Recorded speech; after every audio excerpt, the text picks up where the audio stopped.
Hi friends, ಎಲ್ರಿಗೂ ನಮಸ್ಕಾರ. Welcome back to my channel. ಇವತ್ತಿನ ವಿಡಿಯೋದಲ್ಲಿ ಬೇಸಿಗೆಯ ವಿಶೇಷ ಸಿಹಿಯಾದಂತಹ ಮಾವಿನ ಹಣ್ಣಿನ ಹೋಳಿಗೆ ಮಾಡೋ ವಿಧಾನವನ್ನು ಇವತ್ತು ತೋರ್ಸಕ್ಕೆ ಬಂದಿದ್ದೀನಿ. ಈ ಹೋಳಿಗೆ ತುಂಬ ಮೃದುವಾಗಿದ್ದು ಸುವಾಸನೆಯಿಂದ ಕೂಡಿರುತ್ತದೆ.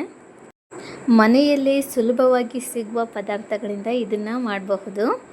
ಮೊದಲು ಬೇಕಾಗಿರುವ ಪದಾರ್ಥಗಳು: ಮೈದಾ ಹಿಟ್ಟು 1 ಕಪ್ ತೊಗೊಂಡಿದ್ದೀನಿ, ಅರಿಶಿನ ಪುಡಿ ಚಿಟಿಕೆಯಷ್ಟು, ಎಣ್ಣೆ 2-3 ಚಮಚ, ಉಪ್ಪು ಚಿಟಿಕೆ, ನೀರು ಎಷ್ಟು ಬೇಕೋ ಅಷ್ಟು. ಇದನ್ನಷ್ಟು ನಾನು ಹಿಟ್ಟನ್ನ ಕಲಸೋದಕ್ಕೆ ತೊಗೊಂಡಿದ್ದೀನಿ, ಹೂರ್ಣ ಮಾಡೋದಕ್ಕೆ ತೊಗೊಂಡಿದ್ದೀನಿ. ಮಾವಿನ ಹಣ್ಣು ಹೂರ್ಣನ ಆಲ್ರೆಡಿ ನಾನು ಮಾಡಿಟ್ಕೊಂಡಿದ್ದೀನಿ, ನೆನ್ಕೊಳ್ಳೋಕ್ಕೆ ಬಿಟ್ಟಿದ್ದೀನಿ.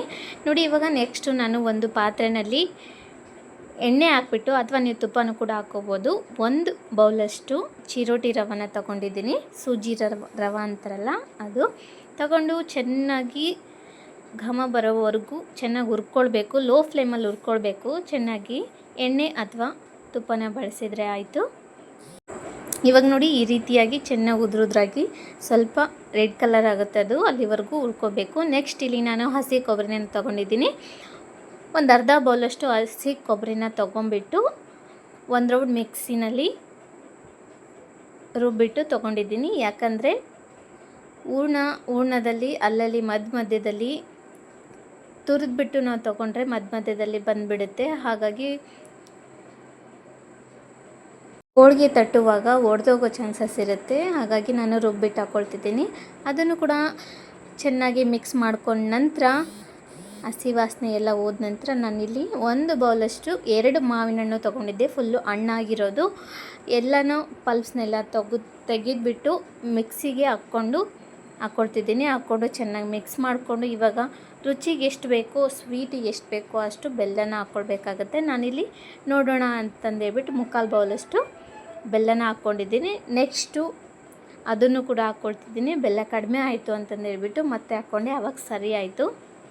ಚೆನ್ನಾಗಿ ಮಿಕ್ಸ್ ಮಾಡ್ಕೊಳ್ಬೇಕಾಗತ್ತೆ. ಲೋ ಫ್ಲೇಮಲ್ಲೇ ಇದನ್ನ ಮಾಡ್ಕೋಬೇಕು, ಐ ಫ್ಲೇಮಲ್ಲಿ ಮಾಡ್ಕೋಬಾರ್ದು, ತಳ ಹಿಡಿಯೋ ಚಾನ್ಸಸ್ ಇರುತ್ತೆ. ಈಗ ಏಲಕ್ಕಿ ಪೌಡರ್ನ ಚಿಟಿಕೆಯಷ್ಟು ಏಲಕ್ಕಿ ಪೌಡರ್ನ ನಾನಿಲ್ಲಿ ಹಾಕ್ಕೊಳ್ತಿದ್ದೀನಿ. ಹಾಕ್ಕೊಂಡು ಚೆನ್ನಾಗಿ ಎಲ್ಲದು ಬೆಲ್ಲ ಕರಗೋವರೆಗೂ, ಗಟ್ಟಿ ಆಗೋವರೆಗೂ ಚೆನ್ನಾಗಿ ಕೈ ಆಡಿಸ್ಬೇಕಾಗತ್ತೆ. ಇದನ್ನು ಮಾಡ್ಕೊಳ್ಬೇಕಾದ್ರೆ ನಾವು ದಪ್ಪ ತಳ ಇರುವಂತಹ ಪಾತ್ರೆನ ಯೂಸ್ ಮಾಡಬೇಕು. ಸ್ವಲ್ಪ ಗಟ್ಟಿ ಆಗೋವರೆಗೂ ನಿರಂತರವಾಗಿ ಕಲಿಸ್ತಿರಬೇಕು. ಮಾವಿನ ಹಣ್ಣಿನ ಸುವಾಸನೆ ಮತ್ತು ಬೆಲ್ಲದ ರುಚಿ ಸೇರಿ ಅದ್ಭುತವಾದ ಹೂರ್ಣ ಸಿದ್ಧವಾಗ್ತದೆ. ಪಾತ್ರೆಯಲ್ಲಿ ಅಂಟ್ಕೊಳ್ಬಾರ್ದು. ಪಾತ್ರೆಯಲ್ಲಿ ಯಾವಾಗ ಬೀಡೋಕ್ಕೆ ಸ್ಟಾರ್ಟ್ ಆಗುತ್ತೆ ಆವಾಗ ಗ್ಯಾಸ್ನ ಆಫ್ ಮಾಡಿಕೊಂಡು ಕೆಳಗಡೆ ತಣ್ಣಗಾಗಕ್ಕೆ ತಟ್ಟೆನಲ್ಲಿ ಹಾಕಿಟ್ಕೊಳ್ತೀನಿ ನಾನು. ನೋಡಿ, ನಾನಿಲ್ಲಿ ಕಣ್ಕನ ಆಲ್ರೆಡಿ ರೆಡಿ ಮಾಡಿ ಇಟ್ಕೊಂಡಿದ್ದೀನಿ. ಇವಾಗ ಸ್ವಲ್ಪ ಕಣ್ಕ ತೊಗೊಂಬಿಟ್ಟು ಎಣ್ಣೆ ಹಚ್ಕೊಂಡು, ನಾನಿಲ್ಲಿ ಹೋಳಿಗೆ ಪೇಪರ್ ತೊಗೊಂಡಿಲ್ಲ, ಎಣ್ಣೆ ಖಾಲಿಯಾಗಿತ್ತು, ಎಣ್ಣೆ ಹಾಕಿರೋ ಪೇಪರ್ನೇ ಇತ್ತು, ಅದನ್ನು ಯೂಸ್ ಮಾಡಿದ್ದೀನಿ. ನೋಡಿ, ತುಂಬ ಚೆನ್ನಾಗಿ ಬರುತ್ತೆ. ಹೂರ್ಣ ತಣ್ಣಗಾದ ನಂತರ ಸಣ್ಣ ಸಣ್ಣ ಉಂಡೆಗಳನ್ನಾಗಿ ಮಾಡಿಟ್ಕೊಳ್ಬೋದು ನೀವು. ಅದೇ ರೀತಿ ಹಿಟ್ಟನ್ನು ಸಮಾನ ಗಾತ್ರದ ಉಂಡೆಗಳನ್ನಾಗಿ ಮಾಡಿಟ್ಕೊಳ್ಬೋದು. ಈಗ ಹೋಳಿಗೆ ಮಾಡುವಂಥಕ್ಕೆ ಬರೋಣ. ಬಟರ್ ಪೇಪರ್ನು ನೀವು ಯೂಸ್ ಮಾಡ್ಬೋದು. ಅದಕ್ಕೆ ಎಣ್ಣೆ ಸವರಿಬಿಟ್ಟು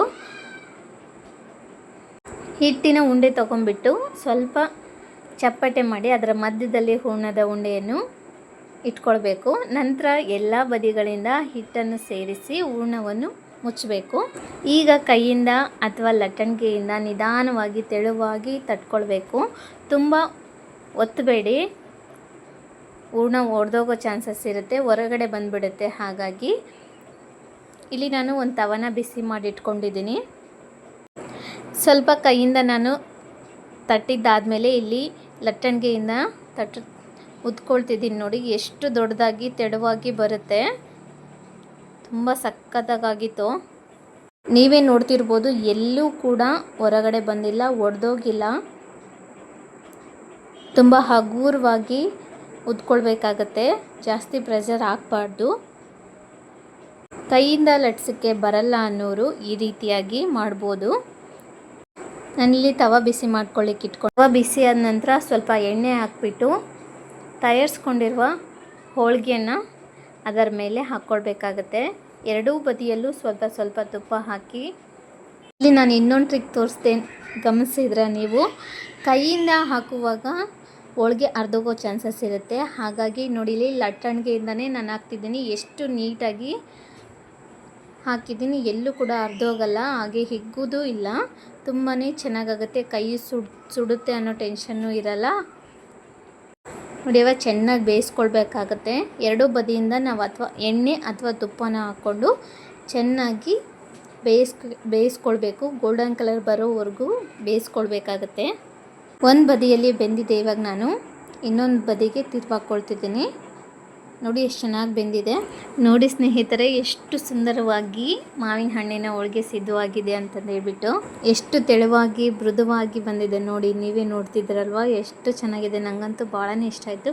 ನಾನು ಇದನ್ನು ಈ ಮಾವಿನಕಾಯಿ ಹೋಳಿಗೆನ ಫಸ್ಟೇ ಟ್ರೈ ಮಾಡಿರೋದು. ತುಂಬ ಸಖತ್ತಾಗಿ ಬಂದಿದೆ. ಟೇಸ್ಟ್ ಅಂತೂ ತುಂಬಾ ಅಲ್ಟಿಮೇಟ್ ಆಗಿತ್ತು. ಇದ್ರ ಸುವಾಸನೆ ಅಂತೂ ಮನೆಯೆಲ್ಲ ಹಾಡಿಬಿಟ್ಟಿತ್ತು. ಏನು ಮಾಡ್ತಿದ್ದೀಯಮ್ಮ ಅಂತ ಎಲ್ಲರೂ ನನಗೆ ಕೇಳೋರೆ. ಹೋಳಿಗೆ ಬಿಸಿಯಾಗಿರುವಾಗಲೇ ತುಪ್ಪ ಹಾಕ್ಕೊಂಬಿಟ್ಟು, ಮೇಲ್ಗಡೆ ತುಪ್ಪ ಹಾಕ್ಕೊಂಬಿಟ್ಟು ತಿಂತಾಯಿದ್ರೆ ಹಬ್ಬ, ಅದ್ರ ರುಚಿನೇ ಬೇರೆ. ಮೇಲ್ಗಡೆ ತುಪ್ಪ ಹಾಕ್ಕೊಂಡು ತಿನ್ನೋದ್ರಿಂದ ರುಚಿ ತುಂಬಾ ಹೆಚ್ಚಾಗುತ್ತೆ. ಈ ಹೋಳಿಗೆ ಮಕ್ಕಳಿಂದ ಹಿಡಿದು ದೊಡ್ಡವ್ರವರೆಗೂ ಎಲ್ರಿಗೂ ತುಂಬ ಇಷ್ಟವಾಗುತ್ತೆ. ಬೇಸಿಗೆಯಲ್ಲಿ ಮಾವಿನ ಹಣ್ಣು ಸಿಗುವ ಸಮಯದಲ್ಲಿ ಈ ರೆಸಿಪಿನ ನೀವು ಖಂಡಿತವಾಗಿ ಟ್ರೈ ಮಾಡಲೇಬೇಕು. ನಿಮಗೆ ಈ ರೆಸಿಪಿ ಇಷ್ಟವಾದರೆ ವಿಡಿಯೋಗೆ ಒಂದು ಲೈಕ್ ಮಾಡಿ, ನಿಮ್ಮ ಸ್ನೇಹಿತರೊಂದಿಗೆ ಶೇರ್ ಮಾಡಿ. ನಮ್ಮ ಚಾನಲ್ಗೆ ಹೊಸದಾಗಿ ಬಂದಿದ್ದರೆ ಸಬ್ಸ್ಕ್ರೈಬ್ ಮಾಡಿ ಮತ್ತು ಬೆಲ್ ಐಕನ್ ಒತ್ತುವುದನ್ನು ಮರೆಯಬೇಡಿ. ಮುಂದಿನ ವಿಡಿಯೋದಲ್ಲಿ ಮತ್ತೊಂದು ರುಚಿಕರವಾದ ರೆಸಿಪಿಯೊಂದಿಗೆ ಭೇಟಿಯಾಗೋಣ. ಧನ್ಯವಾದಗಳು. Thank you for watching. Bye.